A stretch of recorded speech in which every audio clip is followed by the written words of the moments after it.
I'm going to show you how to lose stubborn belly fat for good with a 4-week plan. During each week, we'll implement one of 4 things that have been found in research to be the key to losing fat and keeping it off. We'll show you how to properly assess and monitor your fat loss progress, give examples on food swaps to kickstart fat loss, talk about a few exercises to speed it up, and then combine everything with a bonus tip for those who are really serious. By the end of this video, you'll have a full plan that you can get started with immediately, and if followed consistently, will help you finally lose that stubborn belly fat. In week 1, you need to start weighing yourself every day, but you need to do so with a specific method that's going to significantly improve the accuracy of your weigh-ins. Consistently tracking weight has been shown in several studies to be a major predictor for those who successfully lose weight and keep that weight off. Before moving on to the diet tweaks that we're going to do to kickstart fat loss in the next step, you need to get this right. To do so, weigh yourself every morning after waking up and after using the bathroom. Don't drink or eat anything before you weigh yourself. After 7 days, take an average of your weight. This 7-day average will then be your weight for that week. Every week, you're going to repeat this process. You're then going to compare these weekly averages to assess how much fat you're losing with what we'll implement next in weeks 2 to 4. It's important to weigh yourself in this fashion because your weight will fluctuate day to day. Factors such as the timing of your weigh-in, how much you've slept the night before, how hydrated you are, how much you ate during the weekend, and even the timing of your last meal can all affect your weight by even up to 10 pounds. So if you're just weighing yourself randomly whenever you feel like it, then these fluctuations will make it next to impossible to assess if you're actually losing fat or not. As for what to look for with your weekly average weight, a reasonable goal is to lose weight at a rate of around 0.5 to 1% of your body weight per week. For most people, this will amount to about 0.5 to 1 kilogram of weight loss a week. If you were to lose more weight than this, you may be doing too much too soon and putting yourself at a risk of losing muscle and making adherence difficult. If you lose less than this, however, then you can consider stepping up what you're going to do in the next 3 weeks. So during the second week, in addition to tracking your weight, we need to close the gap between how many calories you can eat to lose fat and how many calories you're currently eating. This is what's going to help kickstart the fat loss process, which we're then going to speed up in weeks 3 and 4. First, figure out roughly how many calories you can eat to kickstart fat loss. In our Built with Science programs, which I'll talk about later on in this video, we've developed software that automates this whole process for you.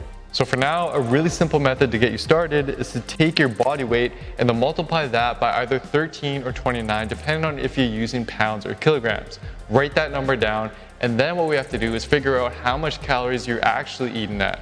And to do so, download a food tracking app such as MyFitnessPal and start logging every single thing that you eat throughout the day. By the end of the first day, you'll be able to see roughly how many calories you're eating. You can do this for a few more days to improve its accuracy. What you'll notice is that this number will most likely be higher than the number of calories you can eat to lose fat. We need to close this gap to kickstart fat loss. To do so, once you have your calorie goal, research shows that almost any diet can be effective as long as it's sustainable. Avoid eliminating foods from your diet, as that has been correlated with less fat loss and less dieting success. Instead, use a flexible approach where you more or less continue eating what you want, but gradually make swaps to reduce your calorie intake. I've made a recent video on this very topic, which I'll show at the end of this video, but some examples are to swap fattier meats to leaner meats, swap cooking oil to spray oil, swap bacon for turkey bacon, swap dairy milk for almond milk, and swap peanut butter for PB2. These are just some of many easy swaps that you can make to significantly drop your calorie intake to kickstart fat loss without making drastic changes to what you're currently eating. But take this step at your own pace. It may take you longer than a week to implement, which is perfectly fine. This is going to serve as the foundation for losing that stubborn fat. And when paired with the next 2 steps, you'll be able to speed up that process. To ensure that you're being active enough, starting in week 3, we're going to track something called NEAT. And we're going to work on boosting this to burn more calories every day. So any activity that you perform outside of your scheduled workouts is referred to as NEAT. And it may not seem like it, but daily activities like walking, fidgeting, washing dishes, and folding your laundry, they all increase how many calories you burn a day and can make a big difference when it comes to fat loss. For example, taking 10,000 steps a day can burn well over 500 calories alone, which equates to roughly 1 pound of fat loss a week. In addition, research shows that having very low levels of NEAT can make it more difficult to control your calorie intake. For example, in individuals with very low NEAT levels who only take a few thousand steps a day, hunger signals are not well regulated and they're more likely to overeat as a result. But once activity levels are increased, your body seems to start doing a much better job at regulating your hunger levels and the calories you consume. Now, the easiest way to track your general activity is through your step count. Most phones and smartwatches nowadays can track this with high accuracy. As for how many steps to aim for, the greatest benefit seems to occur in the range of 7,000 to 9,000 steps per day, and that's a good minimum that you'll want to aim for. If you're well below this number, then gradually increase your current step count by about 10% at a time until you're within that range. And this can be as easy as adding in a 10-minute walk in the morning and evening or after each meal. Once you've nailed this down, then you can finally move on to week 4 to further speed up the process. So during week 4, you need to start implementing a structured exercise routine, but you need to use the right amount and the right type of exercise. As a recommendation, you should aim for a minimum of 30 minutes of exercise 3 times per week. If you can step this up to at least 60 minutes 4 to 5 days per week, then that's even better. For reference, research has shown that people getting at least 150 minutes of exercise per week were able to lose twice as much weight as people getting 75 minutes of exercise per week. To add to this, when exercise is combined with your diet that we established back in week 2, it's even more effective for losing weight than either method by itself.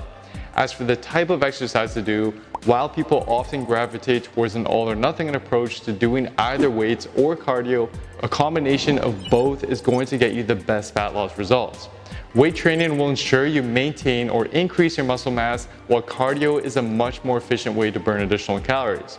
What we recommend within our Built with Science programs that have worked wonders for thousands of our members is to start with a foundation of about 3 to 5 weight training days per week.